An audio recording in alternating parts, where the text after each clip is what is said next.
ini saya akan menerangkan sesuatu mengenai hukum perdata, yaitu suatu syarat sah perjanjian.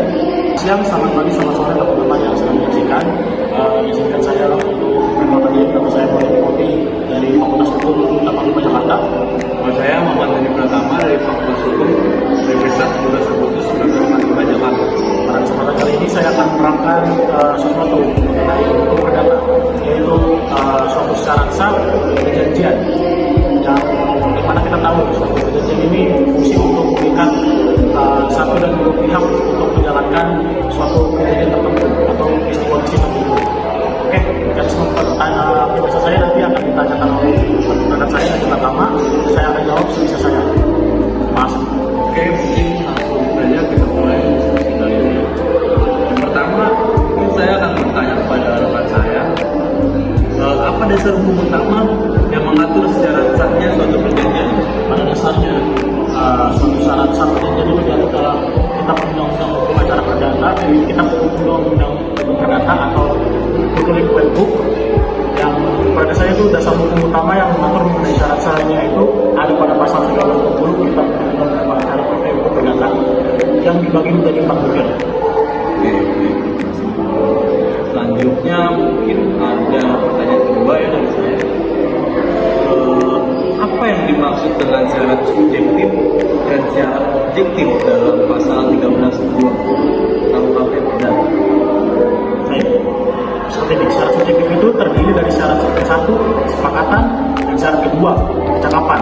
Syarat ini mengenai subjek atau orang yang membuat perjanjian. Contohnya, kayak semisal seorang anak yang di bawah umur menggelapkan motor orang tuanya, dia menjual ke perorangan itu akibat hukumnya itu dapat dibatalkan. Artinya peristiwa itu dapat dibatalkan oleh pihak-pihak tertentu yang sedang beracara dalam permasalahan perdata itu. Namun jika masih mau dilanjutkan, dapat dilanjutkan.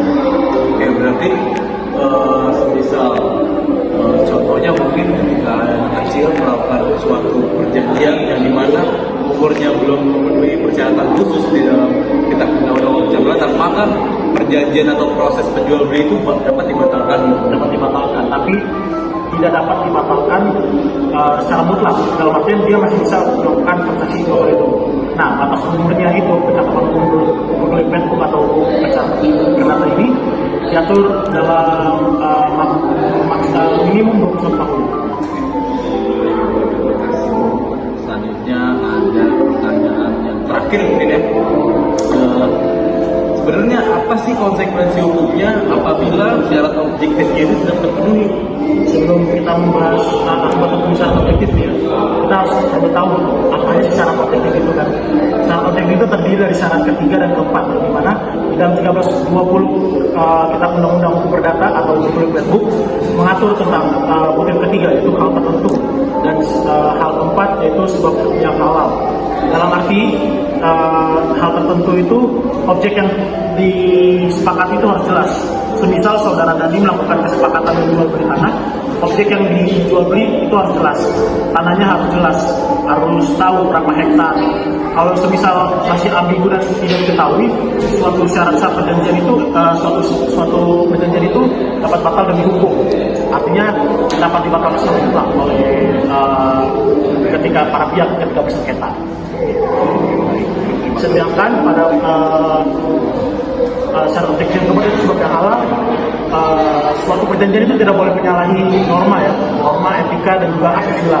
Ketika suatu hal yang halal yang dilanggar dapat batal demi hukum juga. Semisal dari melakukan transaksi narkoba atau apapun di dalamnya itu tidak dapat dilakukan permasalahan sengketa gitu. Karena itu sudah batal demi hukum.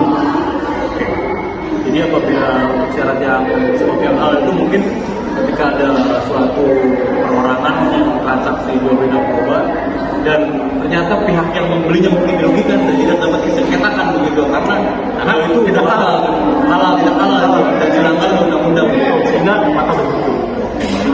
Oke teman-teman, mungkin sekian diskusi dari kami dan mungkin bisa nantikan video kami apabila ada kesalahan kata, pemahaman dan kurang cukup mungkin koreksi ya teman-teman. Baik, terima kasih teman-teman semuanya ya. Terima kasih.